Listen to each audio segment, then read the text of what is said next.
On est avec le président du SHC Rosse-Maison, une très belle deuxième médaille d'argent. Pascal, il y a de quoi être satisfait? Oui, très satisfait. L'objectif sportivement est atteint. On s'était donné comme objectif passer le quart de finale, ce qui est très important en Coupe d'Europe.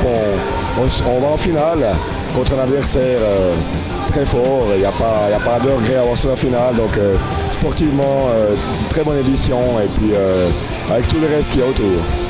Là, ouais, ça s'est très bien passé. Il y a eu, il me semble, tu as eu beaucoup plus d'émotions avec ces jeunes, peut-être qu'avec la première, ça prend peut-être plus au cœur de voir ces jeunes avec des sourires ou des larmes à la fin. C'est très prenant pour un président. Oui, c'est clair, ça donne toujours des émotions, mais quelles que soient les équipes, c'est les événements qui créent les émotions aussi. Donc en 2005, ici, avec la première équipe, on avait perdu la finale aussi. Il y avait aussi beaucoup d'émotions.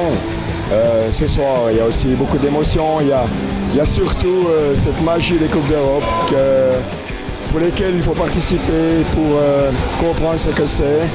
Il y a l'aspect sportif, mais il y a aussi cette fraternité, ce partage entre beaucoup de clubs, beaucoup de gens, beaucoup de supporters. Et puis c'est ces événements-là qui nous font continuer et puis qui nous font aller de l'avant. Cette Coupe d'Europe, finalement, elle est bien arrivée, peut-être pour oublier la déception de celle qui s'est passée à Givisiez, non?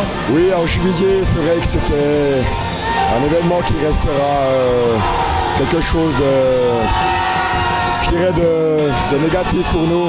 Maintenant, entre-temps, il y a eu la Coupe d'Europe U16, on est allé chercher la médaille de bronze, il y a eu la Coupe d'Europe U13, où on prend l'argent.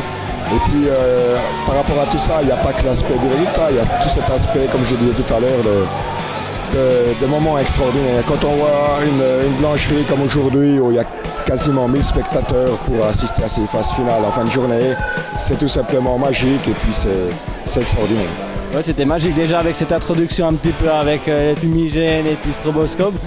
C'était vraiment, pas à l'américaine, mais presque, disons que c'était vraiment plaisant. Hein.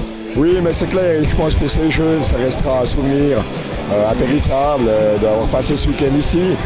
Lorsqu'on a décidé de se porter candidat en décembre 2014, la Coupe d'Europe 2015, beaucoup ont pensé qu'on était un peu fou de se relancer dans une telle organisation à l'extérieur, encore avec la construction de la nouvelle salle.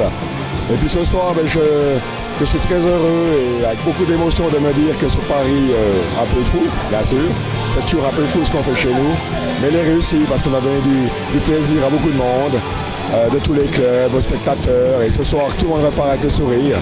Et puis ça, il n'y a pas de valeur pour ça. C'est extraordinaire. Mais la boucle est bouclée, hein, comme c'est écrit dans les journaux. Vous avez commencé ici, vous finissez ici. Et puis dans quelques mois, ça sera enfin votre salle, enfin votre bébé qui va arriver. En tant que président, c'est des soucis, mais aussi une grosse satisfaction parce que c'est des années de travail pour en arriver là. Alors effectivement, la boucle se boucle avec cette dernière édition à Delémont. Maintenant, place à 2016 dans notre salle à Rosse-Maison avec beaucoup de défis, beaucoup de travail. Mais on sait qu'on va les relever ces défis. C'est une page qui se tourne sur les aspects des Coupes d'Europe ici à Delémont. Mais c'est une belle page qui se tourne et on est heureux d'en ouvrir une prochaine. Déjà peut-être l'année prochaine. Et puis, est-ce qu'il y a déjà une date définie pour cette nouvelle salle? Est-ce que vous avez défini un match de gala, d'inauguration pour annoncer cette salle ou vous allez attendre vraiment le championnat pour l'inaugurer? Alors ce qui est prévu dans les délais, c'est que cette salle soit prête pour le 1er janvier 2016. L'inauguration officielle, quant à elle, se ferait plutôt au printemps, au moment où le inline prend vraiment ses droits. Et je pense qu'il y aura une belle journée d'inauguration au printemps 2016, mais je ne peux pas dire plus pour l'instant. D'accord, de toute façon on suivra votre site ou le nôtre parce qu'on vous suit ardemment. On va te laisser quand même aller un peu fêter parce que vous l'avez bien mérité, mais je pense que tu n'iras pas au Champomy quand même. Alors on va aller un petit peu fêter, c'est clair, on est beaucoup fatigué, on est très fatigué, on a encore du boulot qui nous attend demain, mais on va encore aller boire une petite bière et on va aller se coucher. Merci Geoffrey aussi pour le job. Merci de l'accueil et puis l'année prochaine, peut-être dans votre salle pour une Coupe d'Europe, je ne vais pas vous mettre la pression, vous avez besoin de vous reposer, mais sait-on jamais.